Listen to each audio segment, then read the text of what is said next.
The regulatory fallout from the collapse of FTX. We want to bring in Sultan Meghji, a former FDIC chief innovation officer. Sultan, it's great to have you here. So we talked about what this means from an investor perspective. Now let's take a look at what this means from a regulatory perspective, because up until this point, we haven't seen regulation within this space because of the fallout from FTX. Do you think we'll finally see some regulation come to the crypto industry?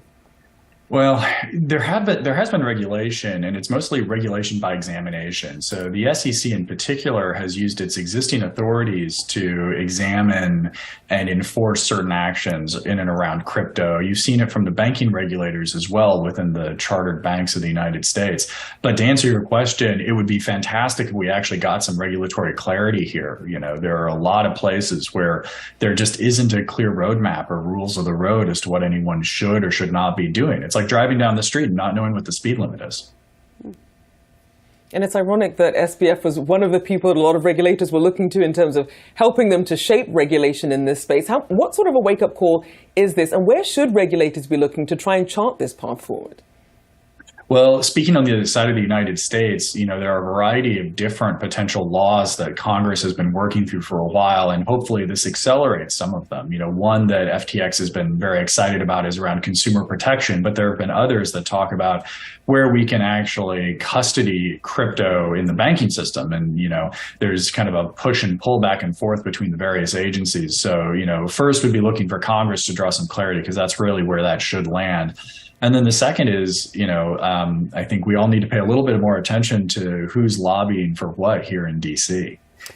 Sultan, when you take into account, I guess, because you're saying that you saw this coming now for quite some time, with that in mind, are you worried about similar scenarios with other exchanges in the future? And I guess to the regulatory question of this, could regulation potentially stop that realistically? The answer to both questions is yes. You know, there are a lot of other players out there that are operating, if not exactly the same way that FTX had been, but, you know, that are in a similar space. You know, Sam's tweets today very clearly showed that he thought he wasn't levered, but he was in fact levered. And, you know, there are a lot of organizations that are probably having to look at their balance sheet and look at their operating model in the exact same way. But if we had some thoughtful regulation in this space, that would absolutely be helpful here. And it would absolutely keep things like FTX happening again. Just like in 2008, when Lehman Brothers and others collapsed, new regulations were put in place that have you know, stopped other actions like that from happening. And we need that exact same kind of thing now. And Sultan, as you have the different agencies sort of vying to see who's going to be overseeing this, what do those two different paths, what do those outcomes look like for the crypto industry? Well, you know, there's really three options ahead of them. You know, option number one is status quo, which just will lead us down the exact same path we've been down, with potentially the same kind of disasters, you know, happening again, potentially with broader ripple effects across the, you know, the average consumer base. That's option one. Option two is a ramp up of this regulation by examination and by enforcement by the existing agencies using their existing authorities, which will really, you know, push crypto as much out of the system as possible. And then a third option is to create pathways through the legislative process that allow there to be rules of the road so people can act in the space. You know, there are a lot of us, including myself, who see the technologies that sit underneath cryptocurrency as critical to the evolution of our financial system and other markets, and we need to make sure there's a space for that. And certainly, selfishly as an American, I want to see that innovation done here in the United States inside of the most stable regulatory environment in the world. Sultan, I want to bring up a tweet that we got from the Senate Banking and Housing Committee, the Democrats involved in that committee earlier today. And it said in part, the recent collapse of FTX is a loud warning bell that cryptocurrencies can fail. And just like we saw with over-the-counter derivatives that led to a financial crisis, these failures can have a ripple effect on consumers and other parts of our financial system. Focusing on that ripple effect, what do you think that potential fallout could mean if nothing is done?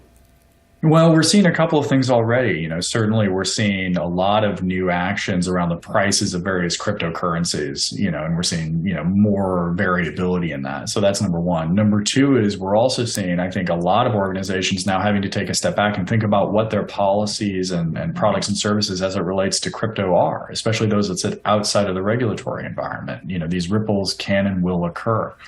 And the third is, for those that are operating inside of the regulatory environment or that are trying to operate inside the regulatory environment, I see this as a huge win for those. And so there are a variety of organizations that are kind of doing all the right things and helping the regulatory community figure out what to do here. And I think for those organizations that are working with their regulatory partners, whether it's on the market side or whether it's on the banking side, this is a great opportunity for those organizations to really help lead us into a place where this doesn't have those ripple effects.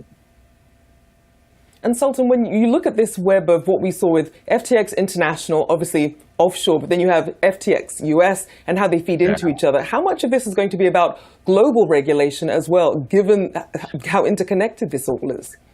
That is a fascinating comment and a really important one to make, because so many organizations around the world right now are using jurisdictional arbitrage to kind of navigate this. And this is just a great clarion call for us to see far more international collaboration in this space. The Bretton Woods Committee even is working on a future of finance initiative right now to help foster some of this. The BIS crowd out of Europe is trying to do the same thing.